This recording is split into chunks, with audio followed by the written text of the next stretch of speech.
On इथे आलेल्या सर्व पत्रकार बांधवांचे भगिनींचं मी इथे स्वागत करतो.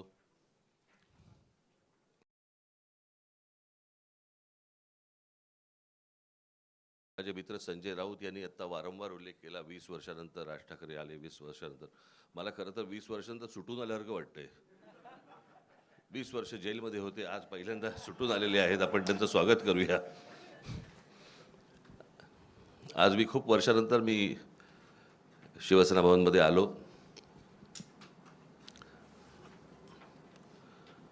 मला नवीन शिवसेना भवन मी पहिल्यांदाच बघतोय आणि माझ्या मनामध्ये कायमच्या कोरल्या गेलेल्या ज्या काही आठवणी आहेत त्या सगळ्या जुन्या शिवसेना भवनमधल्या आहेत. त्याच्यामुळे आता कुठे काय होतं हेच आता मला आता समजत नाही आहे किंवा कळत नाही आहे. पण जुन्या शिवसेना भवनमधल्या आठवणी या खूप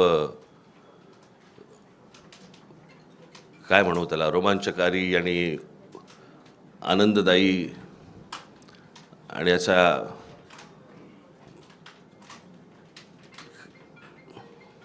त्या आठवणींना म्हणजे मी तुमच्यावर जर बसलो मी तर इतक्या गोष्टी मला तुम्हाला सांगता येतील पूर्वीपासूनच्या.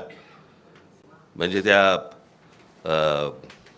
77 साली मला असं वाटतं शिवसेना भवन झालं आणि 77 सालीच त्यावेळेला ती जनता पक्षाचं सरकार आलं होतं आणि मग इथून तिकडे ती सभा ह्यांची आटपल्यानंतर इथे शिवसेना भवनवरती दगडफेक झाली होती. त्यावेळेला काय काय झालं तेव्हापासूनच्या त्या सगळ्या जुन्या आठवणी आहेत. पण आता मी त्या आठवणीमध्ये रमत नाही. आज इथे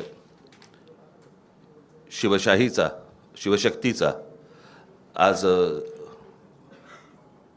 शिवसेना, महाराष्ट्र नवनिर्माण सेना आणि राष्ट्रवादी काँग्रेस यांचा मिळून एक संयुक्त जाहीरनामा इथे प्रकाशित आज